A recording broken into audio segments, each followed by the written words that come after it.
Love it. Hey, everybody. Welcome to the Unlock Show. I've got DP Needham with me today, and today you guys are in for an absolute treat because if you're anybody that is working in the online space right now, you want to know about how to actually brand yourself. And today I have found one of the best people when it comes to working out how to brand yourself and how to do it really, really effectively. He's worked with some of the world's biggest brands, the brands like Coca-Cola, brands like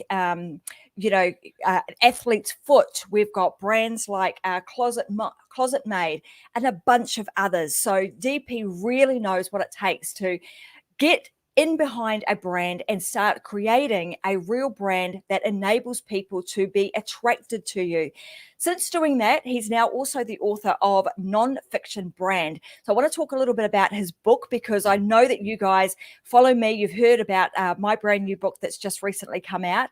And I want to share with you how you can get a copy of DP's NonFiction Brand book.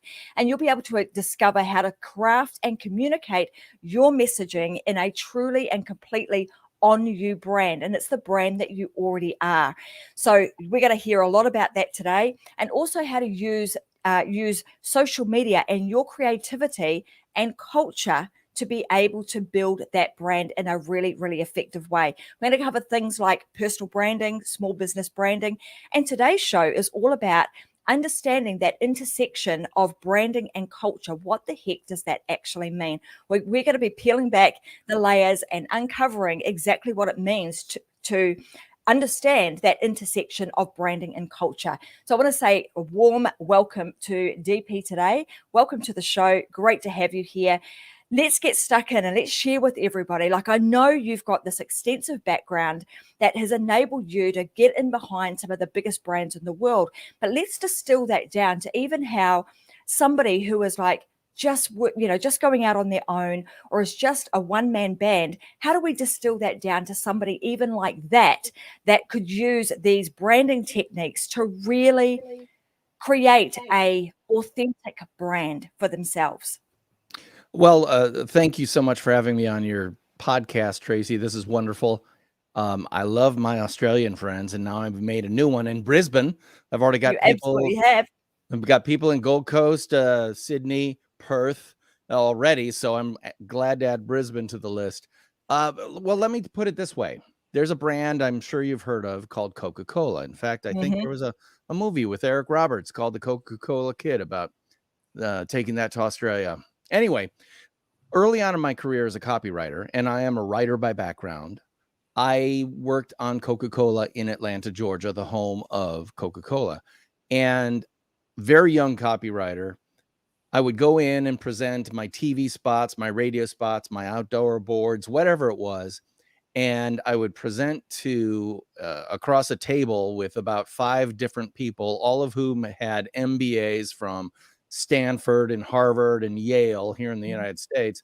And they were there to do one thing, not approve the ad, but kill the ad, because the brand that is Coca-Cola is so guarded and careful about constantly telling its true brand stories that they will kill an ad more viciously than they'll ever support one, no matter how good it is. It could be hilarious. It could be touching. It could make you cry. If it did not cover 3 conceptual bases in every single communication, it was dead on arrival. What were those conceptual bases? This is the secret recipe of Coca-Cola, not for the liquid, but for the brand. Authenticity, refreshment, and sociability. Those 3 words, those 3 concepts had to be communicated in one way or another in every single ad or marketing communication that I created. If it covered one of those bases, it was dead. If it covered 2 of those bases, it was dead. If it covered all 3, it could go to the next level of review. And by the way, there were 7 levels of review at Coca-Cola for everything. And I asked myself initially, why do you have 7 layers of approval for an advertisement that goes that covers a soft drink? And the answer is, and it took me a while to figure this out, the only difference between their style of sweet, brown, bubbly water And their competitors' version of sweet, brown, bubbly water was their brand. The stories that brand tells, the images it conjures in your mind. And that's when I realized what the power of brand was. If it can effectively differentiate two different brands of sweet, brown, bubbly water, so much so that I'm a Coke person, you might be a Pepsi person or a Virgin Cola person or something like that. I don't know about you, but here in the States, when we have a waiter or a waitress come to our table to take drinks orders, someone might say, I'd like a Coca-Cola, please. And they might say something like, well, we only serve Pepsi products. Oftentimes, someone will say at that table, oh, no, thanks. I'll just have water. Why? Are you telling me that there's so much of a flavor difference between Pepsi and Coke that they couldn't enjoy a Pepsi if they're a Coke person? Of course not. What they're saying is, no, I'm a Coke brand loyalist, and I don't think of myself that way, but I just love Coke. If I can't have Coke, I don't want anything else. Just give me water. That is the power of brand. Now, the thing that people should take away from that is, of course, that works for a product, right? How does that work for people? It works the same darn way. For example, Tracy, I'm just meeting you, but I've seen your website, and I already know 3 key things about you. 1, you're very systematic and optimized. You've got multi-channel nailed.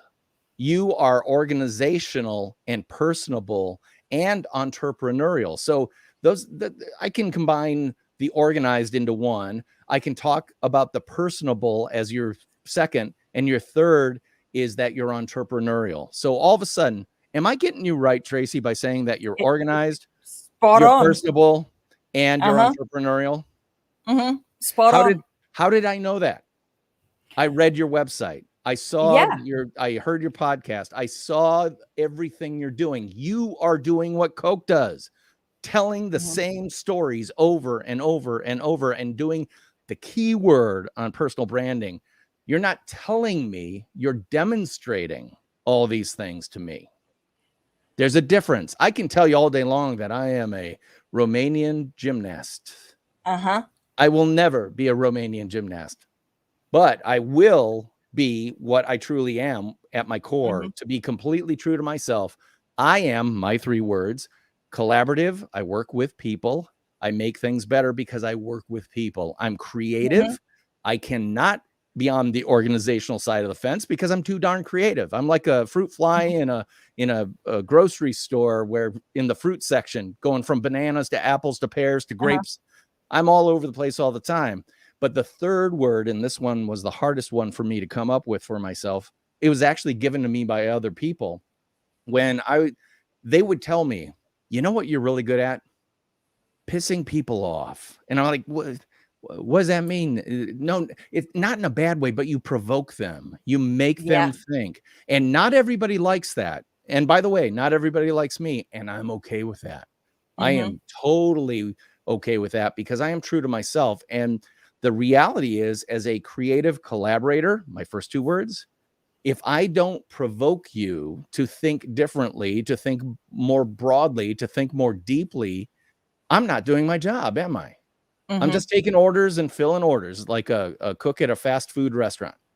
I'm not a fast food restaurant guy, man. I am an executive chef at my own restaurant, and I want to know deeply, what would you love for the best dinner you could have in your life? Then I listen, and then create.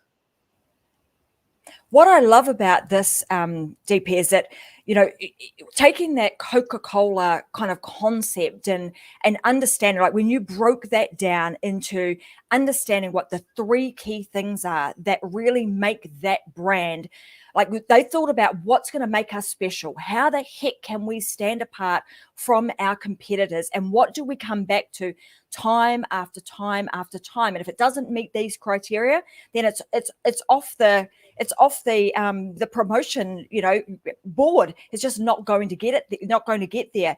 And then you being able to distill that down into looking at somebody personally. So that whole process that you just did right there is how you take the big brand concepts and distill that down to an individual person, understanding what are their values, what are they going to stand for, what are they going to stand up and shout from the rooftops about, regardless of what else is going on in the world. So when you are able to, be almost rattle some cages, that's in my new book that's just come out, How to Go from a 6-Figure Coach to a 7-Figure Mentor.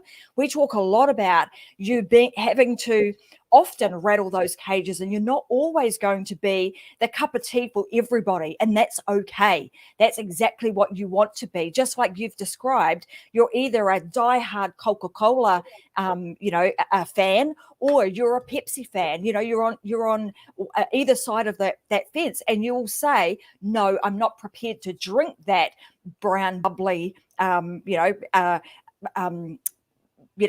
water. I would rather wait until I got the bubbly, water that I really love, because I've brought into the idea, I've brought into the brand and the feeling and the emotions and everything else that goes with it.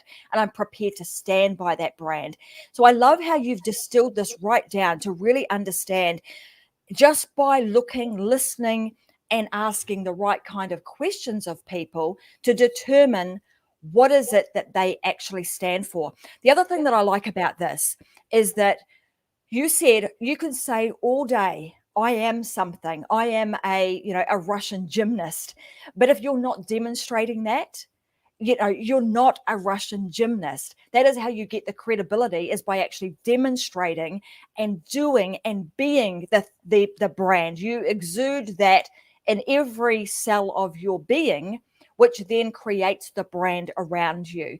Let's talk, I want to go deeper on that, because I know there's a lot of people that go, well, why should I do that? Why is personal branding so damn important? I get that if I've got a product, I should do that, but why should I do that? Particularly if you're an entrepreneur, why do I need to do that for my own personal brand? Why is that important? Well, and again, forgive me if the words I use are not the exact same words that you would use in Australia, because we are two countries separated by a common language. Mm-hmm. The old, who said that? George Bernard Shaw, I think, about England and America. But it's certainly true of America, the United States of America, and Australia. The example I want to use, 2 words, brand and commodity. Here in the United States, commodity is a word that describes things you buy in bulk. Typically, they're identical to each other. Things like corn, coffee, orange juice, pork bellies. These things are commodities. And commodities literally are purchased for the lowest possible price. Meanwhile, brands, especially well-founded brands, command a premium in the market. Witness Coca-Cola, again, use that as an example. You can get off-brand colas that, frankly, I think taste really weird, but then I'm a Coke loyalist. But you'll pay more for Coca-Cola. Why? Because it is Coca-Cola. And another example would be Apple. I'm a huge Apple fan. Everything I have is Apple. I probably have 50 different Apple devices in my house. And full disclosure, I love Apple so much, I own Apple stock. Seriously, fanboy on Apple, but for reasons that are well-founded based on my personal experience. They have always treated me well in terms of a user. I love their design. I don't have to work on stuff to make it work. It just works. All of these things are things that I love about this premium brand. So we've got premium brands, and we have absolute buy it for the cheapest possible price commodities. If, bear with me here, I'm making a big pronouncement. If you are not a brand, you are absolutely a commodity.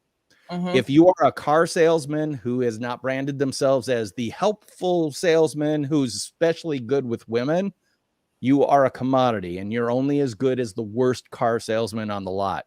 Same thing for anybody, lawyers, realtors, real estate professionals, you name it. Same thing with marketers. If you are a general marketing communicator, well, then people are going to come to you and say, I I know my brother-in-law can make me a logo for $50, so I guess I would be happy paying you $65. Do you want that job? No, you want to build that premium brand position so that you can command whatever price is appropriate for your services based on what you deserve. There's a great story about Paula Scher, who is the woman from a design firm in New York that did the Citibank logo that is global. If you've seen the Citibank logo, which is Citibank with a red arc over it, and she designed that logo in the very first meeting where they talked with Citibank about doing the logo. And the Citibank people were like, oh, we love that. And we can see where it's going. It has to work in every country around the world. It has to work in all sorts of cultures. It just works beautifully. But you just came up with that. Why should we pay you what you're asking to be paid for this? And she said, because you're paying me for the 30 years of experience and expertise that it took to do this in 10 minutes. You know, it's another story that I don't know about the handymen and the guys who fix appliances in your country, but they'll tell you when you say it took you 5 minutes to fix that. And he said, and why am I paying you so much? He said, because I know which bolt to tighten. Absolutely. You know, and it's based on experience and everything else. So you don't get paid what people want to pay. You get paid what you deserve to be paid based on what people understand about you. If they don't know anything about you and they think you are the same as getting a logo design off Fiverr from some kid in Bangladesh, listen, I do that all day long because I'm a creative director and I know how to get the work out of them very efficiently and get my idea done the right way.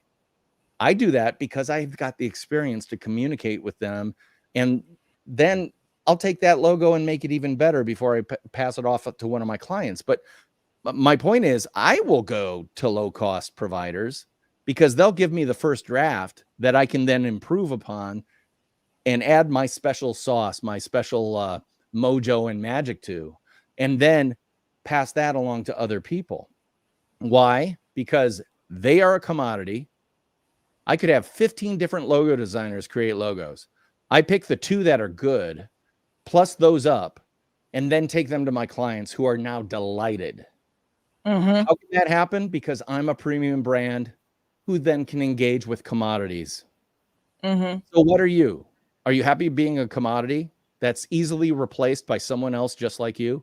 Or are you a premium brand that is one of one? Are you one of many, or are you one of one? I suggest the best place to be is in a world where you are one of one. There is one Tracy Wilson. There is one DP Knudten. And guess what? Again, you may not like me. No problem. A lot of people do, and I'd rather work with them because they're going to be happy and you're going to be a pain in my butt. Absolutely. Well, let's talk about that. Someone's saying, bam, absolutely. That is so true. You know, when you understand authentically who you are and who you want to serve, then you can attract the right kind of people. And those that, you know, don't gel with you, don't jive the same way that you do, then, you know, they can be repelled and there's a place for them elsewhere.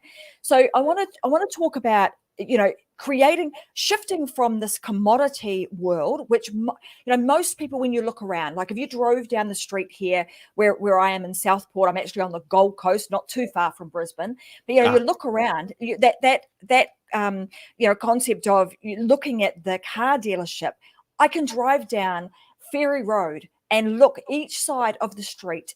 And in most cases, there is car yard after car yard after car yard that all look the same, except when you get to the likes of Jaguar, or you get to, you know, all of the premium brands. And there's a fundamental, like you're talking about, fundamentally the different things that they have created, which is a brand that enables them to command that premium price to premium people than Joe Blow, who's just the car yard across the road, who is lined up next to 5 or 10 other car yards that are in that same commodity space. And what do people generally do when they're in that commodity space? People will go from car yard to car yard to car yard, trying to find the best possible price to hammer that car dealer down to the best possible price they can.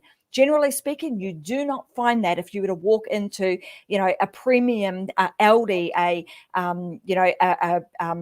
Mercedes-Benz or a Jaguar or one of those, premium car dealerships. You just don't get to do that. You walk in there knowing that I'm going to be prepared to pay that premium price. Why? Because I have an attachment to that brand. Have you ever heard this specific story about Audi, about the car that cost $10,000 too low? It was priced $10,000 too low. The story goes like this, and I've heard it about Audi, and I've heard it about the American brand Cadillac. So who knows? This is maybe one of those apocryphal marketing stories, but it's a parable that tells a truth.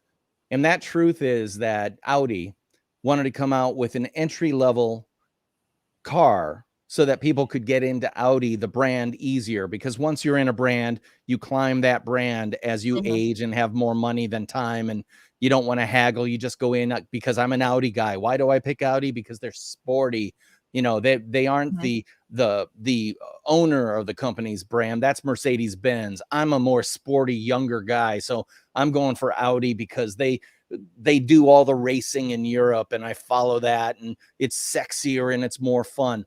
Well, Audi came out with this entry-level brand, or not brand, but entry-level model, and they priced it very affordably at some place it's affordable for Audi, which would be, let's say, somewhere in the mid 30,000s US. $35,000 Audi, that's incredibly cheap for for what you would get in the US. Guess what? It didn't sell. Why? People don't buy Audis to get a cheap Audi.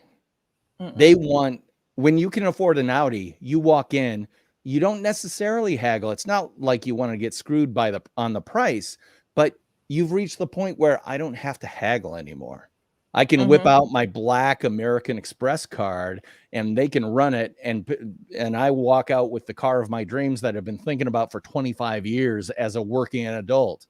I don't have to do what I did in the past, which was find the lowest price commodity car that I beat the salesman up to try to get the best possible price.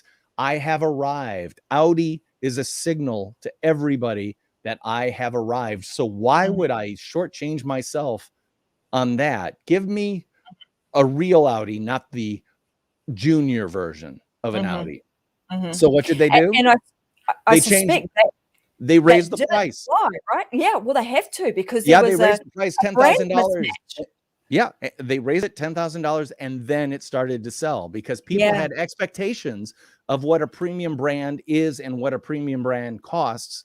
And when there was a cognitive dissonance between, I know you're a premium brand, but you're giving me bargain basement prices, something's not right there. Isn't that fascinating? That's psychologically, that's the connection that we make. Hang on a minute, like you're saying, there's something amiss here. Something's not quite right. I go to Audi because I want the premium, but yet I'm able to get this basement priced vehicle. What's wrong with it? What's going on here? This doesn't make sense. So really important that we have that. There is always an alignment with the brand in which you create, because otherwise you get that as the result. Thinking that, hey, I'm going to do the right thing. Maybe this is what I need to do to have a basement price product to draw the customer in, when in fact there's a disalignment with your product and therefore they don't come. It actually repels them away. I want to ask a question about this, because at the moment, and when we're talking about sort of this personal brand, a lot of people think about, to create my personal brand, I've got to become an influencer. So let's kind of help them and define this whole concept of influencer versus personal brand. Like, what's the difference, and why is creating a personal brand so much more, in my opinion, got so much more weight to it than just being an influencer? Okay, well, I'm a big fan of Venn diagrams. You create that big circle and then you put a smaller circle in it. You got a big circle, that is personal brand. You got a much smaller circle within it, that is influencers. And by the way, if you're talking about the 20-year-old in the bikini that on the beach with the sun in the background and her hair looking so beautiful and trying to be some type of low rent Kardashian, those are the influencers I think we all think of, right? When we think of personal brands like, oh, Kylie Jenner is a influencer personal brand, right? Yeah, well, every influencer is a personal brand, but not all personal brands are that type of influencer. However, every personal brand influences people. There's a difference. To say I'm an influencer is like me saying I am a world-class cricketer. I've never played cricket, but I can fake it till I make it. How many times have you heard that? Fake it till you make it. That's garbage.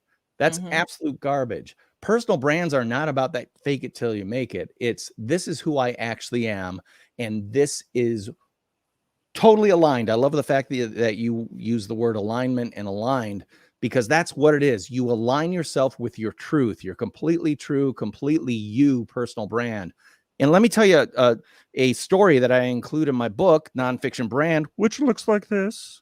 Yes. Is with a golf pro located in Sydney, of all places. And I heard about this guy at Social Media Marketing World in San Diego 2020, right before COVID lockdown happened. And I was talking to my friend Todd Austin from Sydney. Hey, Todd. And he was telling me about a friend of his named Christian Small. He's a golf pro at a golf course in the Sydney area, and he's a teaching pro. And frankly, he had kind of lost his love of golf. He still enjoyed teaching and helping people become better golfers and all that, but he kind of lost the passion for it. And he decided to do something big and bold because social media allows you to do something big and bold and global for free. He decided that he was going to try to qualify for the Australian Open golf tournament. It's open to anyone to try to qualify. He was going to do it, but he knew he had to work on his game.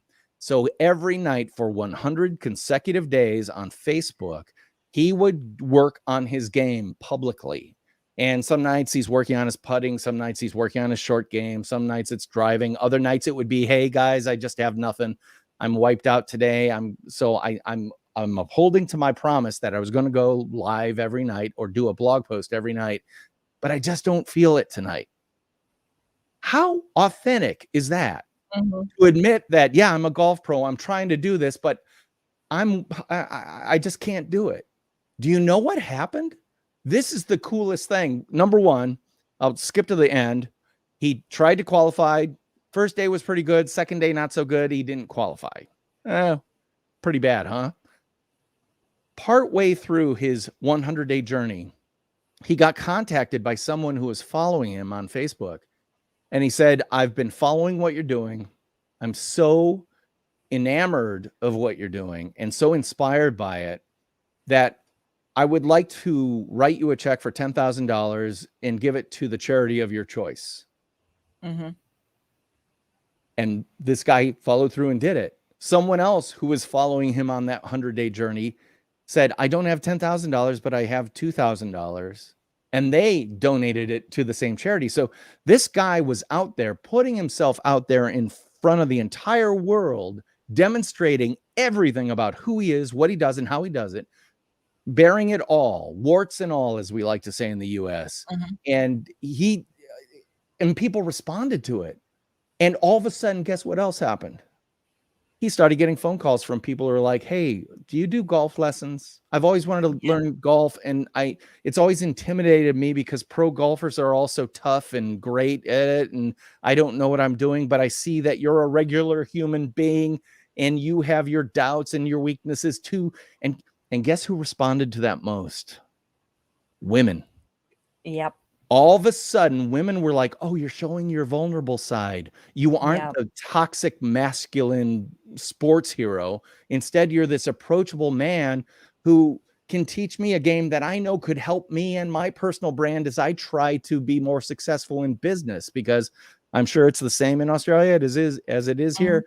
Business is a golfer game, a golf. Not on the golf course. Exactly. If you aren't Yeah. on the golf course, you aren't getting the deals. And there are a lot of people who want to get on the golf course and not embarrass themselves.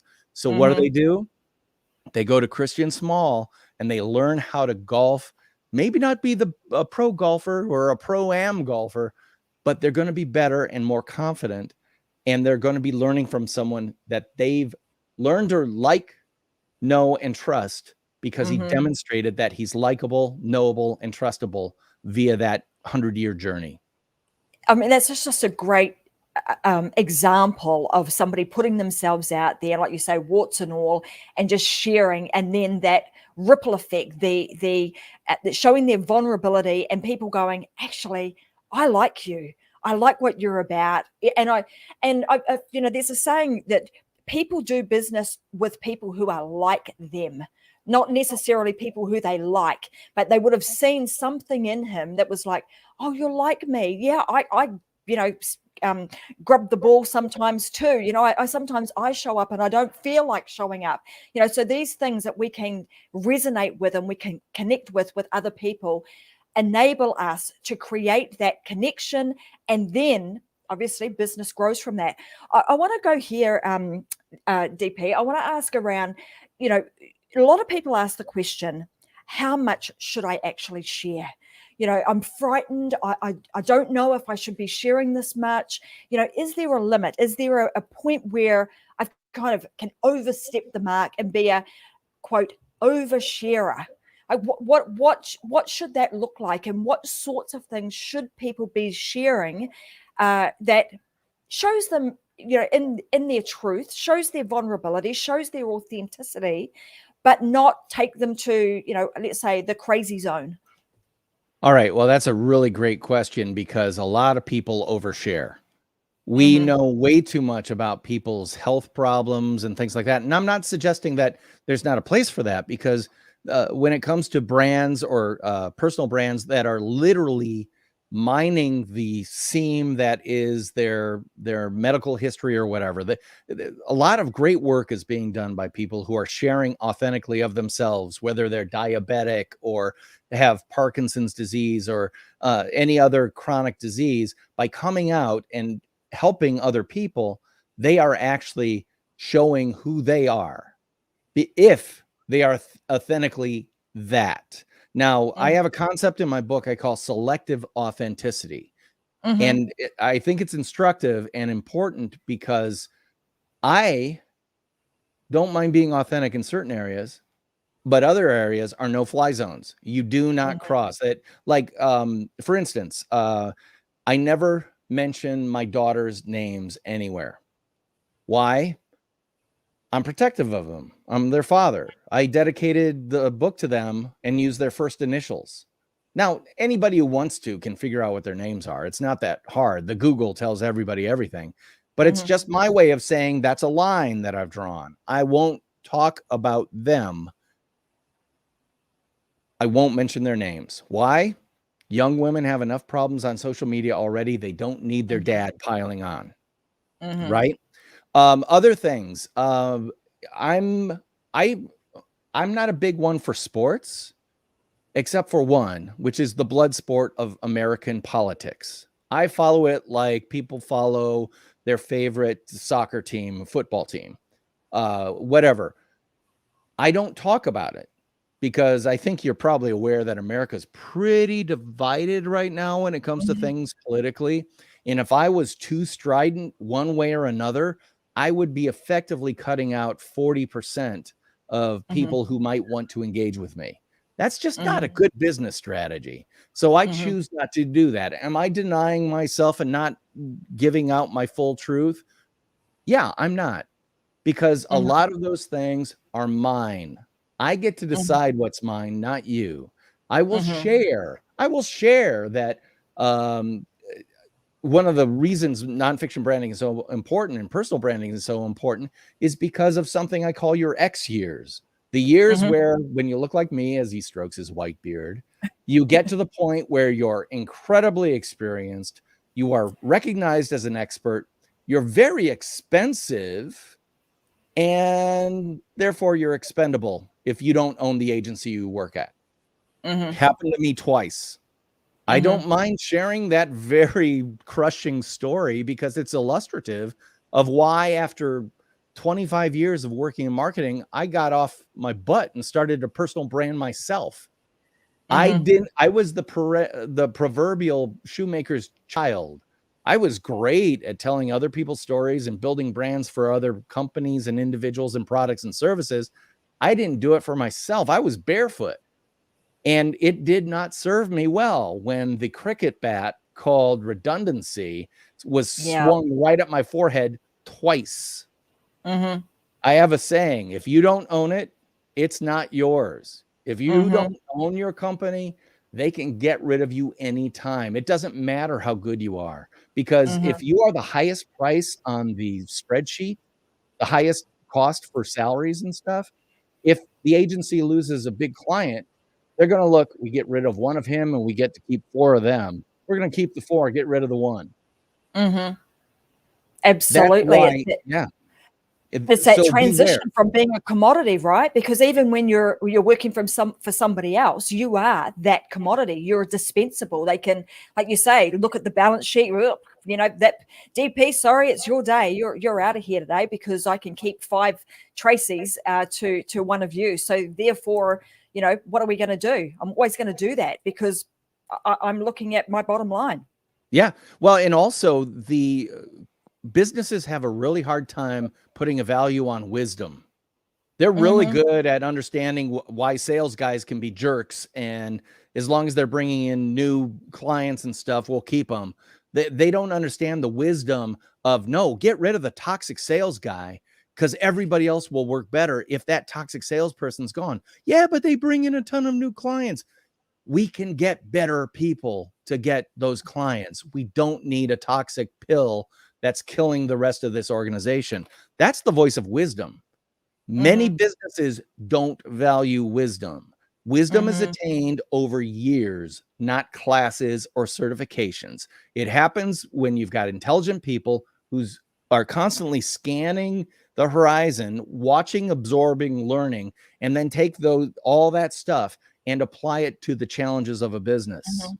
I mean, I cannot tell you how many times that I've been the one person in the room saying, no, we can't do that. And it's like, oh no, it's hilarious. It's funny.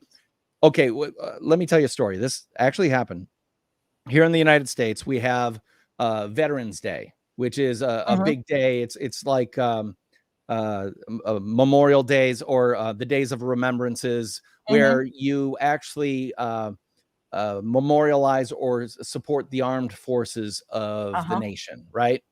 And so on social media, every brand puts out the, hey, Veterans Day, you know, celebrating America's heroes and all that stuff. And this one company put out a tweet that had a picture of black and white photo. It looks like it's World War II, you know, soldiers and fighting for freedom and all that stuff.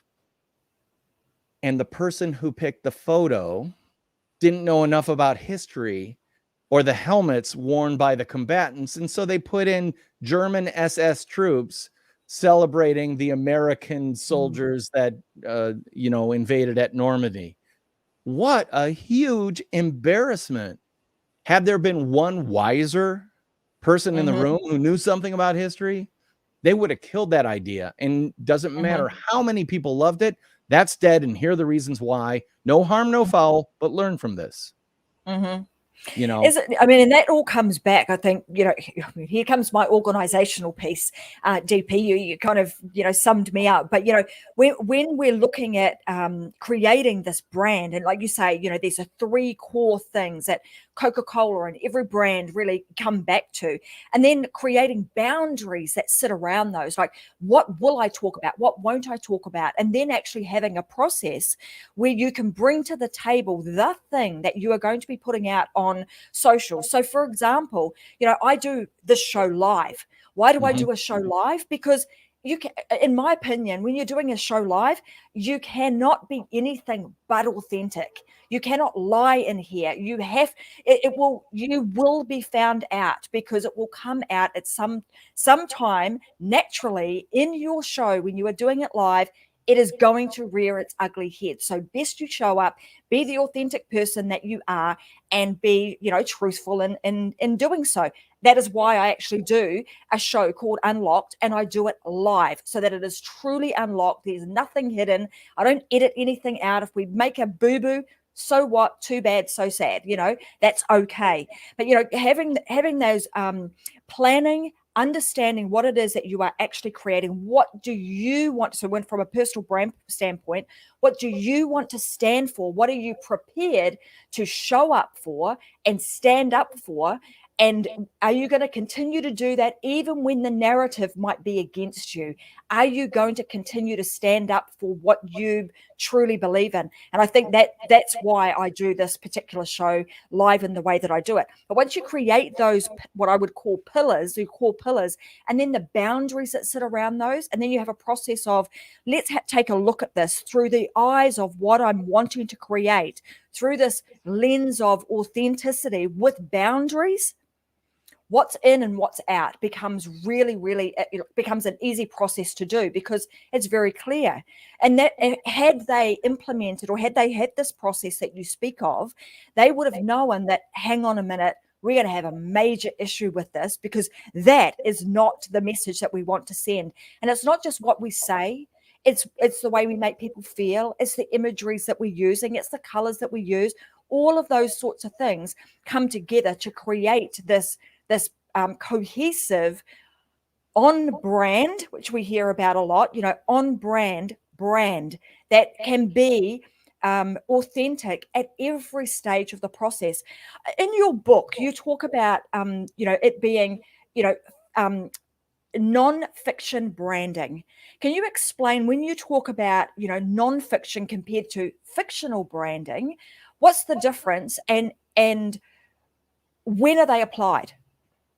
Okay, well, there are plenty of fictional brands out there, and we all know them. They're the ones that don't seem right, that smell of snake oil and sleazy salesmanship, the ones that you're like, yeah, I don't quite believe that.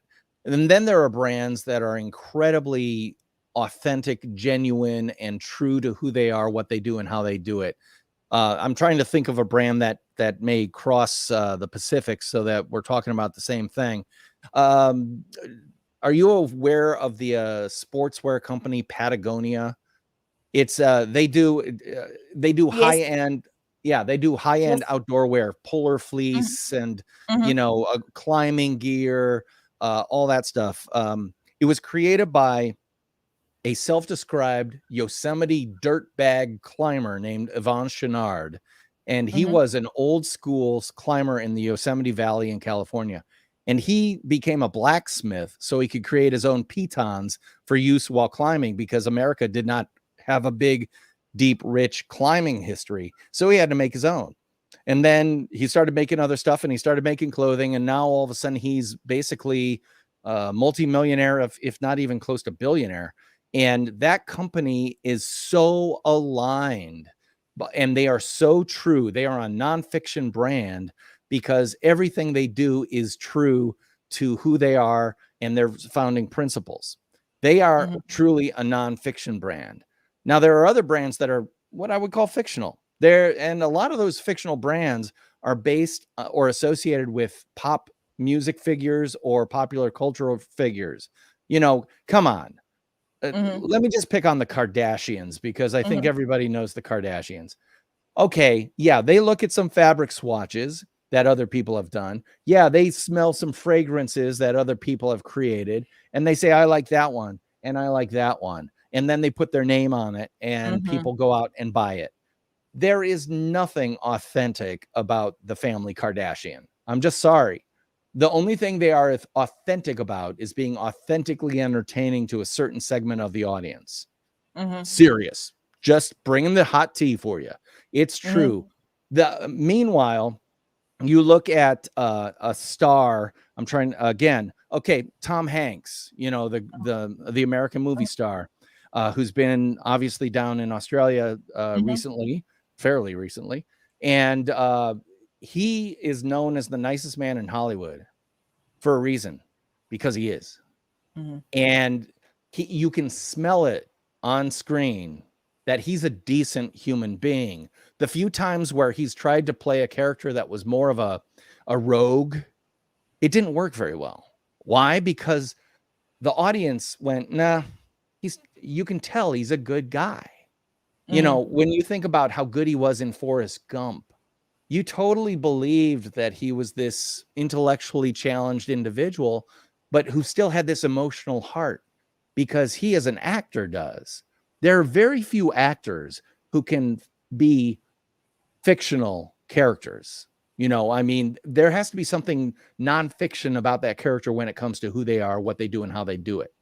Now, the interesting thing is one of my favorite actors, Anthony Hopkins, has been identified and diagnosed as being on the autism spectrum, a very high functioning individual. So I find that fascinating because he's able to artificially occupy a character where other people like Tom Hanks, they are the character. Do you see the difference? Yeah. And, you know, again, fiction brands, like right now, I'm wearing a black shirt with black frame glasses. Truth be told, I own 6 of these shirts, and I actually have 10 frames of these glasses so that as my prescription changes, I will always have the same glasses. Now, these are not some wild colored glasses. They're just black frames. They fit my face well. They look good. Whenever you see a photo of me, it's going to be in black and white. Why? Everyone else is in color. If you're in black and white, you naturally stand out. And the other thing, truth be told, as an older male who has a little bit of a ruddiness about his face, black and white takes that ruddiness out of the equation, and I look so much more dramatic. You know, and I look a little bit more youthful and dramatic instead of just kind of wizened and ruddy. So these are things that are packaging things for my personal nonfiction brand. But I will point out this: you will never see me wearing a necktie. You will rarely see me wearing any type of blazer or sport coat or anything like that. You will never see me in a 3-piece suit. Why? Because that is so far from who I am and the way I roll that if I were to try to do that, I would look like some country bumpkin coming into the big city going, golly, Miss Molly, I sure am thrilled to be here. Yeah. Well, it would just not feel right, right? Yeah. So, like, as you talk about those 2 different actors and their ability to be able to consume themselves or become those characters. You know, for someone like Tom Hanks, it becomes really simple for him because if he's playing the character of the nice guy, he is the nice guy. Right. So he doesn't have to really think too much about, gosh, I've got to change I've got to try and transport myself into a completely different body, mind, soul of this new character that I have to create. It's taxing and time consuming. And so therefore, when we pull that back to like personal brand, when you can create your personal brand that is authentically you, it becomes easy. Yeah. There's no acting required. You don't have to try and transport yourself somewhere else. You just be you. I did a presentation earlier today, and someone contacted me afterwards, and we were talking about the key 3 idea that you have to have these 3 concepts and stuff. And she was talking about how that really helped her. And I just mentioned to her that, and this was a conversation through LinkedIn. I mentioned to her and I said, it's always great to see you being the true you, meaning that the person I know is the person you present yourself in every post you do on LinkedIn. Her response back was, yeah, well, it's so much easier to be yourself. You don't have to remember who you're supposed to be. And that's exactly it. You don't have to front. You don't have to fake. You just have to be you. And you know, the thing that I love about this and why it should be shouted from the rooftops is because a lot of the time, this is the one thing that stops a lot of entrepreneurs in their tracks because they're looking on social. You know, we're pulling out our phone, we're scrolling, and we're saying, oh my God, so-and-so, they do this so amazingly. I can never live up to I can't do the things that they do. what this does, what DP is talking about today, and being, authentically you, having a non-fiction brand that you don't really, you have to think about at the outset, like, who am I? What am I going to be about? What are my values? What boundaries am I going to set, etc. But once you stick to those, you don't even, it becomes simple. You want to be then in flow. Whatever you put out on social becomes a lot simpler. You're no longer creating yourself as a commodity to have to compete with somebody else, and that therefore that feeling of, I can never live up to the same things that so and so does, or, oh my god, look at what they're doing. It doesn't matter. You take all of that off the table, because when you flip it around and they're looking at you, they're not going to be able to do what you do either. This makes it creates a space all in of its own. You create your own ecosystem when you do this, and you take yourself out of, in marketing terms, that red bloody ocean where you're trying to compete with a whole lot of other people and just never really making any headway. Let's go down this path. I want to ask around, for those that are wanting to create their own personal brand right now, where should they start? And what is the best way for them to start beginning their own personal brand, like as of today? Well, the one thing I can do is I can offer them 3 worksheets that can get you started. All you have to do is go to nonfictionbrand.com/gift, and you will be able to download 3 PDFs. You don't even have to give me your email address, because frankly, unlike Tracy, who's got everything on point, I am terrible when it comes to click funnels and marketing and all that optimization stuff. Why? Because that's the way I roll. That's true to my personal brand. That's why I need a personal brand like Tracy Wilson working with me to hammer all this stuff out. But anyway, enough about that. Let's talk about those 3 worksheets. One of them is what I call the Key 3 worksheet, which asks 5 simple questions that'll just get you started thinking about what your key 3 might be. And one of the questions on there I especially like is, what is something that is absolutely legal in your field of endeavor that you refuse to do? In my case, marketing, I won't do tobacco advertising. Why? I don't believe in it. It doesn't suit me, my personal brand, how I feel about the world. I won't do it.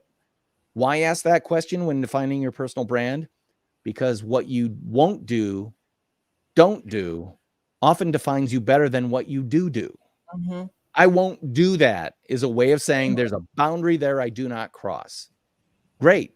Boundaries are what help you. And that's what a lot of people don't understand is, if everything's possible, nothing's possible, because there's too much. I don't know where to start.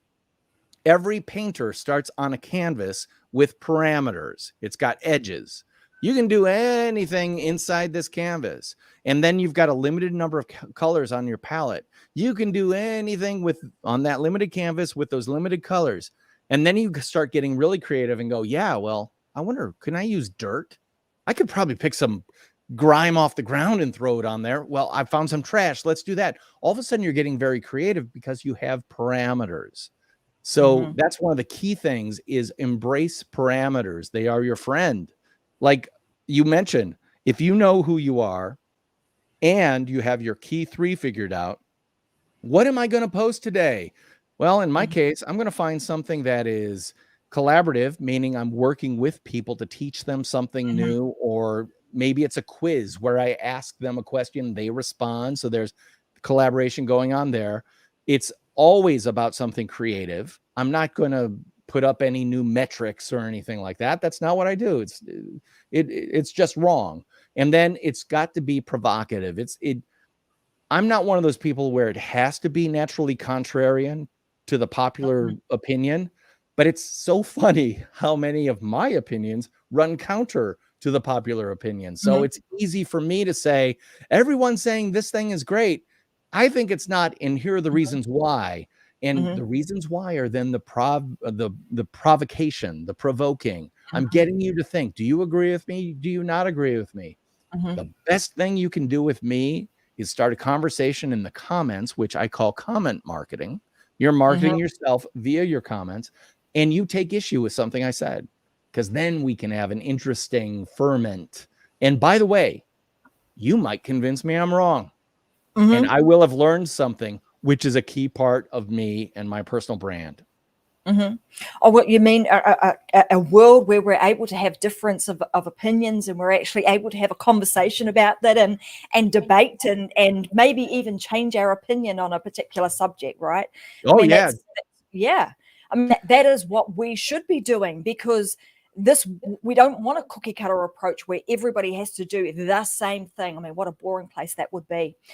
I want to, you talk also in your book about creating, why you should be actually creating your brand, but then you should be codifying your personal brand. Like, let's unfold that for me. What do you mean by codifying your personal brand, and how does one do that?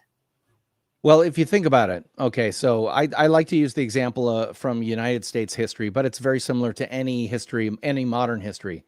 The United States of America as a country did not exist prior to, the 1760s. We had this big beef with a certain kingdom across the pond, and we didn't exist as a country until the country was an idea.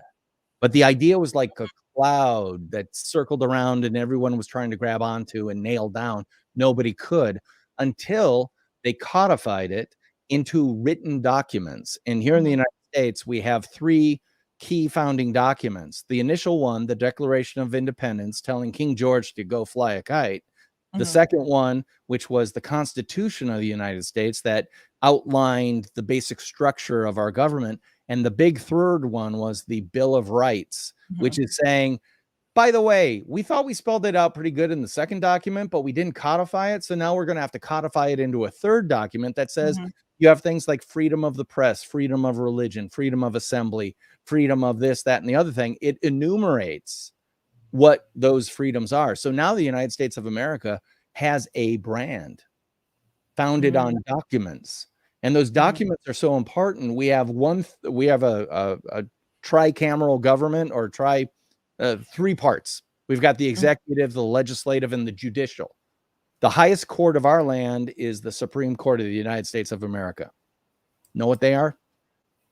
Glorified brand cops. They make sure we hold up to our brand that is written down on paper.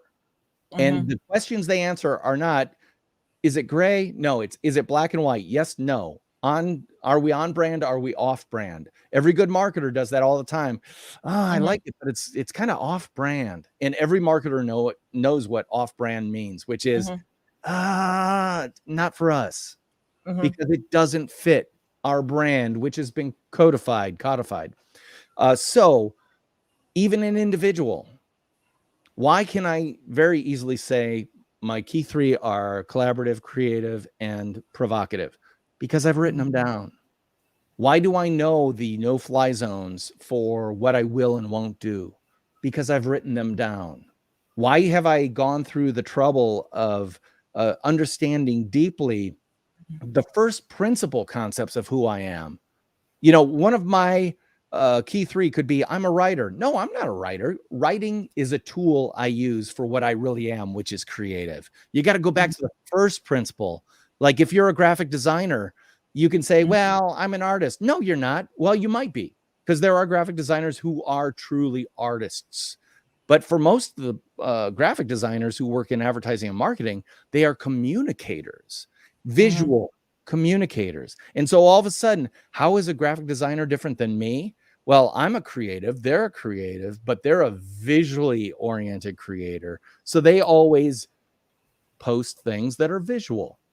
They post new color trends. They post new typography. They give their take on someone's logo. They share their own logos and explain why they did what they did and invite reactions from people in the audience. They become teachers of visual communication. So you have to do the work so that you don't lose your script. You got to have a script before, otherwise you just drift. I know right now there are areas that I will not touch because I've written them down. And the thing that you speak about here, it's almost more important to understand the no-go zones. Like when you understand like what I'm not going to do, what I'm not prepared to sacrifice, what I'm not prepared to stand up for, it makes what you are going to be, the authentic you, kind of become a whole lot clearer.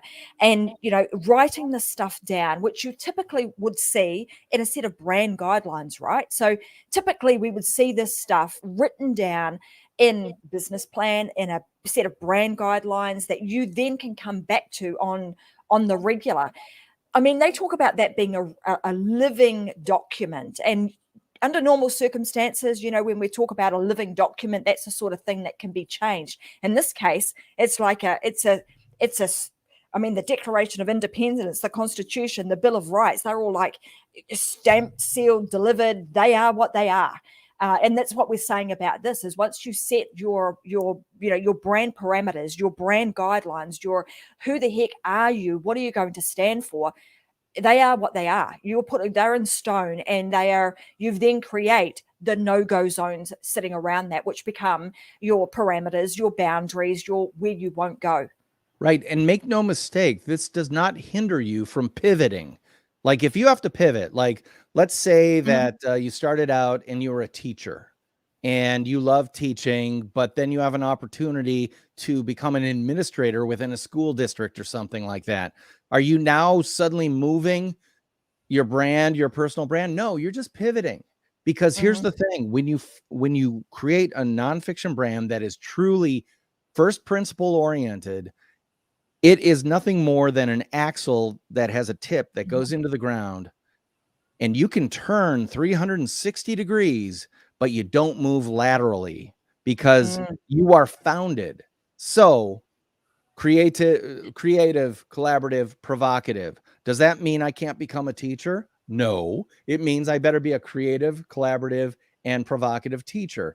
If I wanted to be a TV personality, I'd have to be the same thing. If I wanted to write a book, my book had damn well better be creative, collaborative, and provocative. So it becomes the thing that founds me, that literally gives me a foundation upon which to pivot.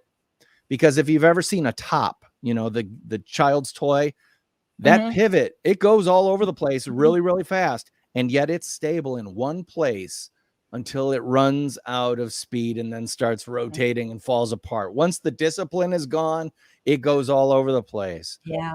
Don't be the top that's losing its power. Maintain that power, keep your discipline, and stay focused and keep spinning. You know, I'm going to say the sad thing about this, DP, is that we talk about this often in the entrepreneurial and in the business space about the concept of creating your own personal brand. But this is just as important in if you're working for somebody else or you're in the corporate sector. This is just as important, because once you understand these, once you can create your own personal brand, you have your pillars that you are going to continuously come back to. What does it enable you to do? It enables you to look for companies. If your calling is, I'm going to be working for somebody else, that's what I want to do, I don't want to have my own business, at least you can go out and you can find other businesses that are in alignment with the values and the pillars in which you hold. And that way you'll stay very, very true to who you are, even if you are working for somebody else. So I want to, it's so important. And this stuff is not spoken about. It's not spoken about in school. It's not spoken about in universities. We just don't go there. It only really comes to light when you're working in, with branding yourself, when you're an entrepreneur or you're working with a business. And it's a missed opportunity, because here's the thing a good, well-known personal brand can do for you. You've got companies coming to you because they know who you are, what you do, and how you do it. And you don't have to send out resumes or Vitas or anything like that, because they have seen you demonstrate all the qualities that they would want to bring into their company. And I'll just share this story with you, because when COVID hit here in the United States, we got locked down hard. And you probably saw some of the news on that, the same way I've seen news about how COVID's affected Australia. My business took a hit. and 50% hit. People, pulled their dollars back in. They got defensive. A lot of the stuff I do is presentations and to live events and conferences and things like that. That all went away. And I'm like, this is suboptimal. It's just not great. But I'm not the only one who was hit hard by COVID, right? So I'm not feeling bad for myself. As I'm finishing up the book that I wrote and was published at January 1st of 2021, I got an email from a company that I had served through an ad agency I worked with in Florida here in the US. And they just wrote me a very kind note saying, hey, we always liked working with you. Would you be interested in doing some freelance work for us, or potentially join our team? And I'm like, yeah, freelance work, bring it on. But tell me about this join your team thing. Turns out, and I referred to this earlier, one of the times that I was hit in the head with a cricket bat of redundancy was with this agency in Florida. They were bought by another agency, and one of the principals of that other agency was a creative director and a writer. So they didn't need me. So they got rid of me, and I went away. But this company stayed with the agency for a couple more years. And then they realized, you know what? We liked the creative work we got working with DP better. So let's get rid of the agency. Why don't we call DP directly and see what would happen? So I'm just going to tell you, I'm north of 50 years old. North of 50 years old is the no-fly zone for hiring in the advertising agency, especially if you're a white male. That's just the way it is. And I have no problem with it. It's just the facts. You will not get hired by a traditional ad agency or even especially a new media marketing firm because you're not a digital native, dude. So plague year of COVID-19, at the end of that year, I get an incoming invitation to join a team for 90% of what I was making at the height of my career elsewhere, because they know who I am, what I do, and how I do it. We have a saying here in the United States, you don't look a gift horse in the mouth, meaning you don't quibble on the size of the teeth that indicate the age of the horse. You take the horse. Needless to say, I took the horse and am the proud creative director of Southeastern Guide Dogs in Palmetto, Florida, even though I live and work in Madison, Wisconsin, which is 20 hours away from the actual location in Florida. They don't care. They want me, no matter where I am, to work with them because they know who I am, what I do, and how I do it. That's the power of a personal brand. I mean, I got a job offer coming into me when I'm unemployable during a plague year. I'll take that every day of the week.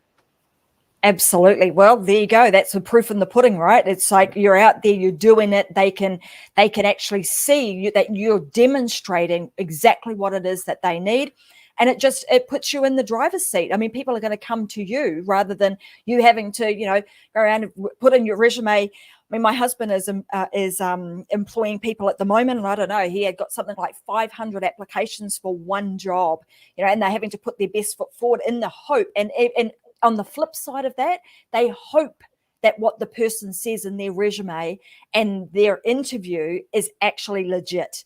Whereas with this sort of stuff, there is no, like I said, there's no hiding. You can go out there, find people and actually see what they're doing. Now, this is almost like a double-edged sword, right? Because from that perspective, you want to be very mindful about how you are creating your personal brand, because if you are not being mindful about it, and unfortunately a lot of our younger generation that are, created a whole lot of stuff on social didn't really realize that, hey, it's there forever. And guess what? Employers go searching. We need only do a little bit of a Google search and we actually see the authentic you. So you want to really give this some thought, be intentional about what you do, but also be very authentic in the way in which you do things.